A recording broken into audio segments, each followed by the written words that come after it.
Alors, plusieurs personnes m'ont marqué sous cette vidéo, ils m'ont dit, mais Bilal, qu'est-ce qu'ils sont en train de faire, etc.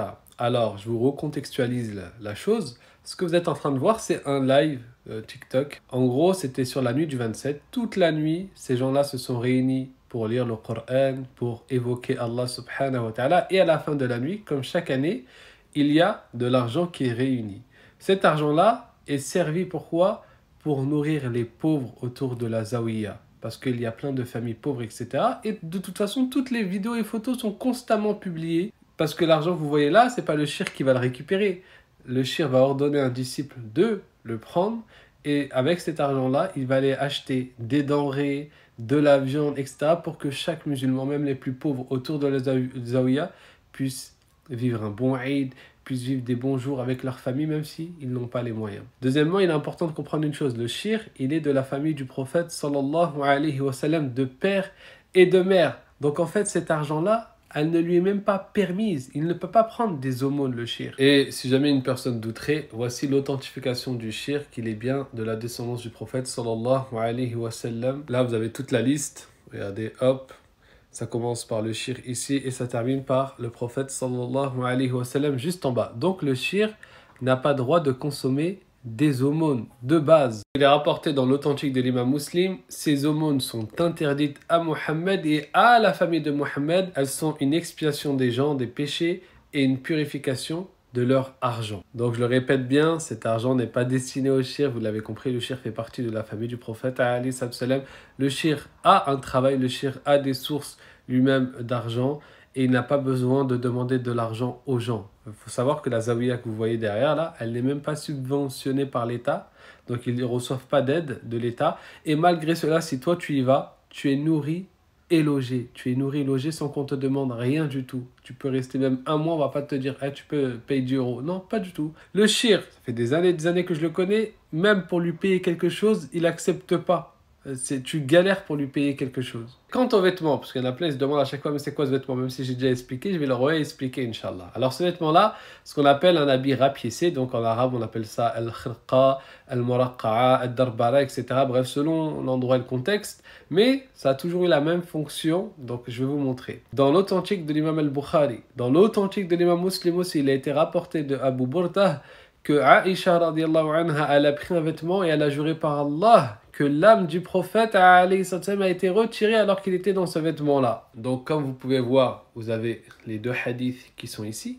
Maintenant, lorsqu'on revient à l'explication de ces hadiths, on va dans Fath al-Bari, donc l'explication de l'authentique de l'imam al-Bukhari. Regardez ce que Al-Hafidh ibn Hajar nous dit al-Asqalani. Al-Mulabbada, c'est-à-dire un habit à son milieu qui a été feutré jusqu'à devenir collé pièce par pièce. Ce qui est visé ici est l'habit rapiécé. Donc, on prend Al-Minhaj de l'imam Nawawi, qui est le commentaire antique de Sahih Muslim. Qu'est-ce qu'on trouve? Il nous dit que Al-Mulabbada veut dire rapiécé. Donc, des bouts de tissu qui sont collés pièce par pièce, comme l'habit que vous avez vu juste avant. Et Abu Uthman al-Nahdi nous informe, il a vu Omar ibn al-Khattab en train de faire le tawaf autour de la Kaaba, donc pour ceux qui ne savent pas c'est quoi, c'est la maison noire carrée que vous voyez là à la Mecque. Il avait un izar sur laquelle étaient 12 morceaux rapiécés dont certains étaient en rouge foncé. Et celui qui rapporte qu'il y avait 12 morceaux, il y a aussi le Hassan et d'autres. Et Zayd ibn Wahb nous informe que certains des carrés étaient noirs. Et on a d'autres textes qui nous montrent qu'il y avait différentes couleurs, mais en même temps c'est normal, lorsque tu rapièces un vêtement, tu prends différents tissus et donc forcément pas de base, ça va te donner différentes couleurs. Le savant Malikite ibn Ajiba nous dit d'ailleurs dans sa fatwa sur l'habit rapiécé, il dit parmi les bienfaits de ce vêtement, le suivi de l'exemple du commandeur des croyants, Sayyiduna Omar ibn al-Khattab, et le messager d'Allah sallallahu alayhi wa sallam a dit en ce sens, suivez l'exemple de ceux qui viennent après moi, Abu Bakr et Omar. Le fait de les suivre et donc obéir à l'ordre du messager d'Allah alayhi wa sallam, et celui qui l'apporte suit ainsi donc l'ensemble des raisons pour lesquelles Omar l'a porté, et il portait bel et bien une muraqa'a. Entre ses épaules se trouvaient 13 morceaux de tissu rapiécés, dont un était de cuir, et lorsqu'il a échangé pour un autre vêtement le jour de la prise de Jérusalem, écoutez bien, suivant le conseil des musulmans, il a dit « Je me suis renié moi-même » et il l'a remis de nouveau. Et il faut bien comprendre pourquoi il a dit « Je me suis renié moi-même ». En fait, lorsque tu lis tous les textes qui sont liés à cet événement-là, tu comprends que Omar ibn al-Khattab, radiallahu anhu, les musulmans l'avaient enjoint de mettre un beau vêtement. Parce que c'est l'émir des croyances et voilà. Mets un beau vêtement. Et ben en fait, quand il a porté ce vêtement que les gens lui ont conseillé, d'un coup il s'est arrêté, il a dit « Je ne savais pas que les shayatines montaient des montures. Ramenez-moi mon vêtement. » C'est-à-dire le vêtement rapiécé qu'il avait. Pourquoi? Pour enlever justement cette autosatisfaction, cette fierté, cet orgueil, etc. Non pas que Omar était un shaitan, non. Mais en fait, il a qualifié justement cette posture où il a mis un beau vêtement pour voilà, représenter l'image, etc. Lui, non, il a voulu contredire cela. Ne pas être quelqu'un aux yeux des gens, ne pas avoir une quelconque apparence, non. Parce qu'il sait que Allah Azzawajal regarde les cœurs avant les apparences. Et bien ce vêtement, dans le cheminement spirituel, il est porté pour les mêmes raisons. Se détourner du regard des créatures. Non pas que les gens vont pas te voir, non, bien au contraire, les gens vont se moquer de toi, les gens vont dire « Ah, c'est quoi cet habit de clochard? Ah, c'est un habit de clown, ainsi de suite. » Ben toi, en tant que cheminement, bien sûr, tu dois réaliser l'unicité divine et pas simplement avec la langue, parce que le proclame avec la langue, tous les musulmans le font.